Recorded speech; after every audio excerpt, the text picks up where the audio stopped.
கிழக்கு வாசல்ல முக்குருணி விநாயகர்னு சிலை இருக்குதா, அவர் என்ன பண்றாரு, நல்லா உட்காந்துட்டு இருக்கிறாரு. எல்லாரும் இப்படி அங்க வெளியில யானை இப்படி கேட்குது. எனக்கு டவுட்டு, கோயில் யானை நம்ம கிட்ட பிச்சை கேட்குது, சாமி யானை கிட்ட நாம பிச்சை கேட்குறோம். What is the different? ரெண்டும் யானை தானே. எப்போ இது கோயில் யானை, எப்போ அது சாமி யானை? ஒரே ஒரு டிஃபரன்ஸ் தான், அங்குசம்.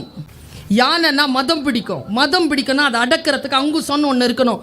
அந்த யானைக்கு மதம் பிடிக்கிற அந்த பலவீனத்தை அடக்கக்கூடிய அங்குசத்தை கோவில் யானை தன் பாகன் கையில் கொடுத்திருக்கிறது.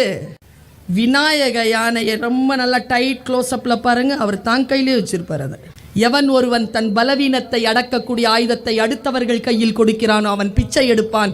எவன் ஒருவன் தன் பலவீனத்தை அடக்கக்கூடிய ஆயுதத்தை தன் கையிலேயே கொண்டிருப்பான் அவன் அடுத்தவர்களுக்கு பிச்சை போடுவான் என்று விநாயக சாமி நமக்கு சொல்லுது.